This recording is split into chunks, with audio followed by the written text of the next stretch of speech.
Iran cross کر کے border وہ جب ترکی پہنچنا ہوتا ہے ادھر کا بہت خوفناک منظر تھا. بڑے بڑے پتھر ہیں, پتھروں کے بیچ میں سے گزرنا پڑتا ہے. ایک ہمارا ساتھی تھا ادھر, اس کا پاؤں جو ہے نا وہ پتھروں کے بیچ میں پھنس گیا تھا, لیکن ہم اس کو جو ہے نا یقین کریں فوجیں ہمارے پیچھے لگی ہوئی تھی, لیکن ہم اس کو چھڑا نہیں سکے. اس کو ادھر ہی چھوڑ کے پتھروں میں, ہمارا اپنا جاننے والا تو نہیں, پتہ نہیں کون تھا کون نہیں تھا, ہم اس کو جانتے, بس یہ ہے کہ ہمارے قافلے میں شریک تھا, لیکن ہم اس کو بچا نہیں سکے. وہ پتھر اتنا بڑا اس کے پاؤں کے بیچ میں جو ہے پھنس گیا تھا کہ ہم اس کو نکال ہی نہیں سکے. اور ایسی صورتحال میں جب اپنی جان پہ بنی ہو تو انسان چاہ کر بھی کسی کی مدد نہیں کر سکتا. بالکل, فوج پیچھے ہو, گولیاں ہمارے سر کے اوپر سے گزر رہی تھی, کوئی پتہ نہیں تھا چل رہا. ہم جو اپنی, اور ہر بندے کو اپنی اپنی پڑی ہوئی تھی, سارے بھاگ گئے. ٹھیک ہے, تو باقی ہم نے مرے ہوئے لوگ بھی راستے میں, ڈھانچے بھی مردہ لوگوں کے دیکھے ہیں ادھر. باقی یقین کریں خوف آتا تھا کہ ہم کدھر آ گئے ہیں, لیکن پھر ہم نے سوچا کہ اب واپسی کا تو کوئی راستہ نہیں ہے, نہ ہمیں راستہ پتہ تھا, تو ہم نے کہا. اچھا, زیادہ مشکل آپ کو کون سا بارڈر کراس کرنا لگا, موقع کا یا پھر ایران کا بارڈر جب آپ کراس کر رہے تھے؟ دونوں ہی بھائی بہت ہی مشکل تھے. ایران کا بھی بارڈر جو ہے نا اتنا بندہ کہ ہم نے پیدل اتنا سفر کیا ہے. میرے ساتھ جو بندہ تھا ایک, وہ تھک گیا تھا, اس سے چلنے نہیں تھا ہو رہا, لیکن ہم پھر بھی, میں نے اس کو کہا چلیں, میں خود تھک چکا تھا, لیکن پھر جو ہے ہم کرتے کرتے ہم نے کہا نہیں کوئی, چلو اللہ خیر کرے گا, کہیں تو پہنچیں گے ہی نا. ہمارے سارا جو قافلے کے لوگ تھے چلے گئے, اینڈ پہ ہم 2 بندے بھی پیچھے ایران کا بارڈر کراس جب کر رہے تھے. اور یہ بات میں ناظرین کو بتانا چاہتا ہوں کہ قافلے میں یہ لازمی ہوتا ہے کہ جب کوئی آپ قافلے سے بچھڑ جاتے ہو نا, کوئی ایک آدھا انسان پیچھے رہ جاتا ہے تو وہ پھر علیحدہ ہی ہو جاتا ہے, کیونکہ ایجنٹس جن راستوں پہ لے کے جاتے ہیں ان کا صرف انہیں ہی معلوم ہوتا ہے, ورنہ اتنے بڑے میدان اور اتنے زیادہ پہاڑوں میں راستہ ڈھونڈنا ہر بندے کے بس کا روگ نہیں ہوتا. بالکل بھائی, میں تو یقین کریں راستہ بھول گیا تھا. آگے والے بندے پتہ نہیں کدھر سے کدھر, ہم تھک چکے تھے, پانی ختم ہو گیا تھا ہمارا. پانی پہاڑوں میں چل رہے تھے ایران کا, جدھر وہ بلوچستان کے پاس یا کوئٹہ کے پاس جدھر وہ ہے بارڈر, ادھر ہم چل رہے تھے. پانی ہمارا ختم ہو گیا تھا, بوتل پینے والا. تو یقین کریں ہم نے لوگوں کے پاؤں کے نشان جو ہے نا وہ ڈھونڈ کے کہ یار کسی مٹی پہ لوگوں کے چلنے کے پاؤں, وہ ہم نے ڈھونڈے ہیں. تو اس طرح پھر اللہ پاک نے ہمیں مدد کی ہے کہ یار ادھر انسانوں کے پاؤں ہیں, جو چلو ادھر کہیں جگہ پہ جاتے تھے تو پتہ نہیں کیسے کیسے جانور کے پاؤں نظر آتے تھے کہ جیسا ہمارا سوچ بھی نہیں. ہم نے کہا ایسا جانور ہمیں کہیں پہ اصل میں مل گیا, اتنے بڑے نشان. ہم نے کہا یہ پتہ نہیں کون سا جانور ہوگا جس کے اتنے نشان ہیں. خوفناک منظر تھا. ہم نے کہا ادھر ہم کسی جانور کے ہاتھ چڑھے گئے تو وہ تو ہماری زندگی اب اللہ کے ہاتھ میں ہی ہے. ہاں, ظاہر سی بات ہے کہ ایک اس طرح کا جب ماحول ہو, سر پہ نہ چھت ہو, نہ سونے کے لیے رہنے کے لیے کوئی جگہ ہو, کھلا آسمان ہے اور کھلی زمین ہے, اس صورتحال میں اوبیسلی یہ سارے خوف ہوتے ہیں. جنگلی جانوروں کا خوف علیحدہ سے, جو فورسز ہیں ان غیر ممالک کی ان کا خوف علیحدہ سے. آپ کو جو ایجنٹس ہیں آپ کے, وہ کھانا وغیرہ ٹائم پہ پہنچاتے رہے؟ جی بھائی, بس کسی جگہ پہ ٹائم پہ مل بھی جاتا تھا, کسی جگہ پہ ہمیں یقین کریں 24 گھنٹے 2 دن بھی ہمیں بھوکا بھی رہنا پڑا ہے. اور اس کے لیے ہمیں پہلے سے ہی بتایا گیا تھا کہ کھانا آپ اپنا تھوڑا بہت لے کے چلیں, اور کچھ پیسے بھی. کئی جگہ پہ یقین کریں ہمارے ساتھ بندے تھے, ہمارا تو خیر مانگنے تو نہیں ہم نے سے ہوا, ہم نے یقین کریں ساتھ والے بندے کسی کو بھیج کے کہ یار کسی سے کوئی روٹی لے آؤ, ایسے بھی ہم نے گزارا کیا ہے. اچھا, آپ نے کون سے ملک کی فورسز کو زیادہ سخت یا بے رحم پایا, پاکستان کی, ایران کی یا ترکی کی؟ بھائی میں نے کسی بھی فورس کو بے رحم نہیں پایا. فوج پولیس اپنا کردار بڑا بہترین نبھا رہی ہے جہاں تک ان کا کام ہے. ٹھیک ہے, یہ ایجنٹ جو ہے نا انہوں کو بے رحم پایا ہے. یہ راستے میں ایجنٹ خود تو نہیں, ان کے جو بندے ہوتے ہیں نا, یقین کریں پیسے ہوں آپ کے پاس چھین لیتے ہیں, روٹی تک وہ کوئی چیز آپ کے پاس ان کو مہنگی کوئی اچھی نظر آ جائے وہ کہتے ہیں ہم ان سے لیں. صحیح.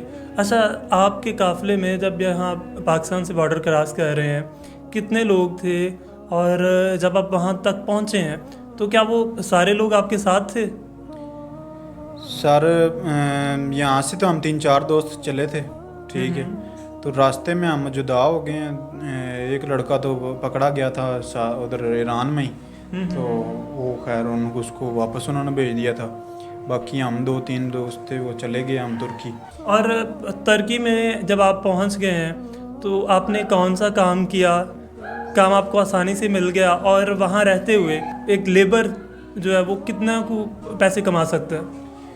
سر ادھر ایک پاکستانی لڑکا تھا, اس نے ایسے ایک دکان ٹائپ کوئی تھی وہ کرائے پہ لی ہوئی تھی اس نے, تو اس میں بیچ میں لڑکے رکھے ہوئے تھے ایسے نیچے میٹرس گدا ڈال کے زمین پہ, تو ادھر ہی ہم سوتے تھے گدے پہ, اس کو کرایہ کچھ دے دیتے تھے ہم. تو باقی بھائیوں والا ہی ہمارا ماحول تھا, سارے پاکستانی آپ کو پتہ ہے پردیس میں ایک دوسرے کا پھر خیال کرتے ہیں. تو باقی کام ہم نے کڑھائی کا کام کیا, جیسے کہ یہ میری شرٹ پہ دیکھ سکتے ہیں آپ, یہ دھاگے سے کڑھائی ہوئی ہے, ایمبرائڈری اس کو کہتے ہیں. ایسے کپڑے پہ میں کڑھائی کرتا تھا اور اچھی خاصی اس ٹائم 5-6 سال پہلے تقریباً 70-80 ہزار روپیہ کماتا تھا. آج کل تو ماشاءاللہ تنخواہیں بھی ڈبل کیا ٹرپل ہوئی ہوئی ہیں, ٹرپل سے بھی اوپر ہوئی ہوئی ہیں. ابھی تو 2-3 لاکھ روپیہ لوگ کما رہے ہیں منتھلی. اصل میں پاکستان کی جو کرنسی ہے اس کا ریٹ گر چکا ہوا ہے نا, اور دوسرے ممالک کی جو کرنسی ہے وہ زیادہ تر ممالک کی اوپر چلی گئی ہے, یہ ایشو ہے. میں نے یہ سن رکھا ہے کہ ترکی میں قانونی طور پہ جو اللیگل ہوتے ہیں ان کا علاج الاؤ نہیں ہے, یا آپ کو پیسے دے کے یا کسی ترکی جو نیشنل ہے اس کی سفارش سے جو ہے نا اپنا علاج کروانا پڑتا ہے. اس بات میں کتنی صداقت ہے؟ نہیں, علاج جو ہے نا, میں نے یقین کریں میں جدھر کام کرتا تھا تو میرا تو خیر مالک اچھا شریف شہزادہ آدمی تھا, ٹھیک ہے, اس نے تو میرا فری میں علاج کروایا. کہ ایک دفعہ میں جب بیمار پڑا ہوں تو فری میں اس نے جب ادھر لے کے گیا اسپتال, انہوں نے فری علاج کیا ہے میرا. جب آپ کو اغوا کیا گیا وہاں سے آپ نکلے کیسے تھے؟ انہوں نے جو ہے کیا کہتے ہیں بند کیا ہوا تھا. رات کے 2-3 بجے ہم نے پروگرام بنایا کہ یار قید ہمیں نہیں ہے, راس ہے کتنی دیر ہم قید رہیں گے. وہ ظلم کر رہے تھے ہمارے لڑکوں پہ, ادھر سارے پاکستانی افغانی اور پتہ نہیں کدھر کدھر سے لوگ آئے ہوئے تھے, سارے ملکوں کے لوگ تھے. وہ ظلم کر رہے تھے ادھر ان پہ کہ آپ ہمیں زیادہ ایکسٹرا پیسے دو تو پھر ہم آپ کو چھوڑتے ہیں. اور کئی لوگوں کے ساتھ تو وہ یقین کریں وہ پیارا بچہ تھا تو وہ اپنے پاس بھی راتوں کو رکھتے رہے ہیں, اللہ معاف کرے ایسا بھی ہوا ہے ان کے پاس. تو ایسا بھی ہے. اور یہ ہے کہ رات کو چھت پھاڑ کے ہم لوگ جو ہے ادھر سے دوڑ لگائی ہے, ٹھیک ہے, اور کئی لوگوں کو تو اتنا ڈرایا ہوا تھا تو ہم نے چھت پھاڑ کے دروازہ, لڑکا ایک اوپر سے چھت پھاڑی ہے, لکڑی ایسے لوہے سے خرید کے چھت کو اس نے پھاڑی ہے, اور ادھر سے ایک لڑکا نکلا ہے اور دروازہ اس نے باہر کے کھولا ہے. اتنے لوگ ڈرے ہوئے تھے کہ اس نے جناب صاحب وہ کئی لوگوں نے تو ادھر سے بھاگنے کی بھی جرت نہیں کی کہ یار ادھر سے ہم بھاگ بھی گئے تو کدھر جائیں گے, اگر پھر انہوں نے پکڑ لیا تو ہمیں تو یہ جان سے مار دیں گے.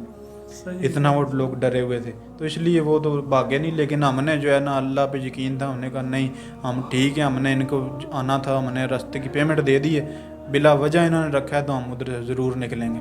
اچھا, اوور آل دیار غیر میں آپ نے پاکستانیوں کو کیسا پایا؟ پاکستانی جو پہلے سے ادھر موجود تھے ان کا رویہ نئے آنے والے لوگوں کے ساتھ کیسا ہے؟ ترکی میں تو سارے پاکستانی بھائی ہوتے ہیں, ظاہری بات ہے, ایک دوسرے کا خیال کرتے ہیں. لیکن کچھ لوگ جو ہے نا بھائیوں کے نام پہ بھی جو ہے نا کلنک ہیں. یہاں ہم اپنے انٹرویو کا بھی اختتام کریں گے. آج کی ویڈیو میں ہم نے جانا کہ کس طرح سے ان مشکل اور دشوار ترین راستوں سے ہوتے ہوئے پاکستانی نوجوان غیر قانونی طریقے سے دوسرے ممالک میں جاتے ہیں. تو اللہ کرے ہماری یہ تہہ دل سے دعا ہے کہ پاکستان کے حالات اتنے بہتر ہو جائیں کہ کوئی مائی کا لال, کسی بہن کا بھائی پاکستان اپنا ملک چھوڑ کر اسے نہ جانا پڑے. اوبویسلی یہ ایک مشکل اور دشوار ترین راستہ ہے, آپ کو اپنی جان ہتھیلی پہ رکھ کر اس سفر پہ نکلنا پڑتا ہے, کیونکہ راستے میں کچھ بھی ہو سکتا ہے. بے شمار ایسی خبریں ہم نے پچھلے دنوں میں سنی, ہزاروں کشتیاں ہیں جو ڈوب جاتی ہیں. جب ہم ایران کا بارڈر کراس کرتے ہیں تو جو ٹھنڈے پہاڑ ہیں, برف کے پہاڑ, وہاں پہ لوگ جم جاتے ہیں, مر جاتے ہیں. اور یہ جو سفر کرنے والے ہیں, یہ عثمان بھی ہمیں بتا رہے تھے کہ کس طرح سے وہاں پہ انسانی ڈھانچے اور ان کی ہڈیاں ہمیں دیکھنے کو ملتی ہیں, جو لوگ وہاں پہ اس راستے میں جاتے ہوئے مر گئے ہیں. ان کا کوئی والی وارث نہیں ہے, ان کی کئی لوگوں کی لاشیں بھی واپس نہیں آتی. انسان چاہتے ہوئے بھی ان کی مدد نہیں کر سکتا, کیونکہ ہر کسی کو اپنی پڑی ہوتی ہے. اگر آپ باہر جانا چاہتے ہیں تو ضرور جائیں, لیکن خدا را قانونی راستہ اختیار کرتے ہوئے اس غیر قانونی سفر پہ نکلنے کی ہرگز کوتاہی نہ کریں. ایسی غلطی کی کسی صورت میں جو ہے نا وہ گنجائش نہیں ہے. اس کا نتیجہ صرف اور صرف نقصان ہے. اپنا اور اپنے پیاروں کا بہت سا خیال رکھیں. اللہ نگہبان.